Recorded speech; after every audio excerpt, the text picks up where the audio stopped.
Hello guys, I'm going to give you the legal dictation at 120 words per minute. So be ready for it. 5 seconds to go. Start. Mr. Shanti Bhushan, learned senior counsel appearing for the appellant, submitted that the High Court has gravely erred in declining the anticipatory bail to the appellant.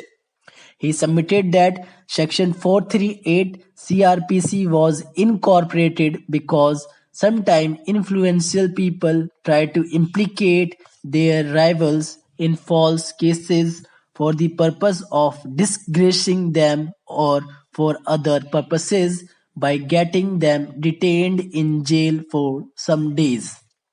He pointed out that in recent times, with the accentuation of political rivalry, this tendency is showing signs of steady increase. He submitted that the appellant has been implicated in a false case, and apart from that, he has already joined the investigation and he is not likely to abscond or otherwise misuse the liberty while on bail.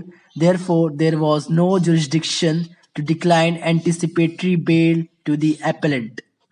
Mr. Bhushan, who also submitted that the FIR in this case refers to an incident which had taken place on the instigation of the appellant about 8 days ago.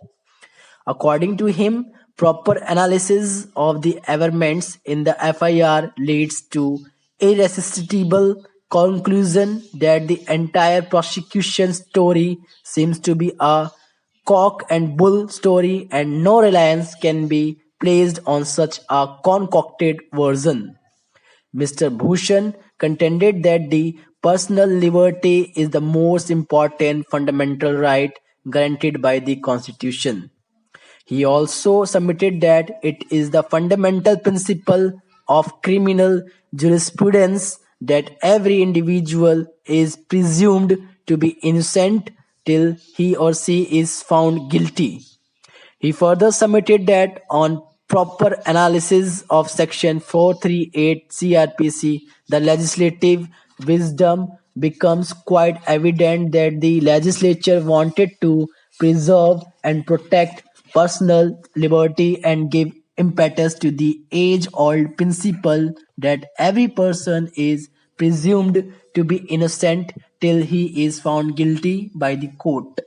Mr. Bhushan also submitted that an order of anticipatory bail does not in any way directly or indirectly take away from the police their power and right to fully investigate into charges made against the appellant.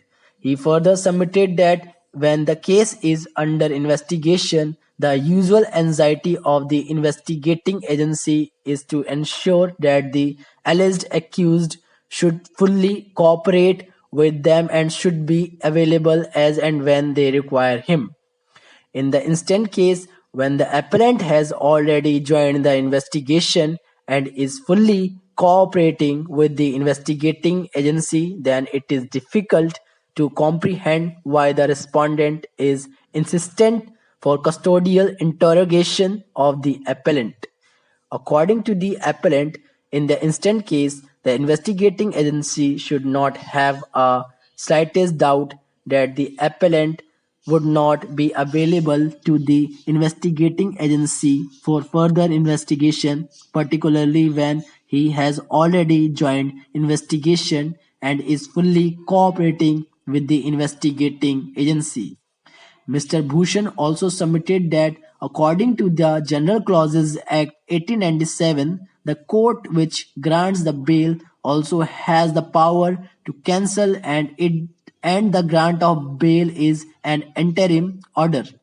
The court can always review its decision according to the subsequent facts, circumstances and new material.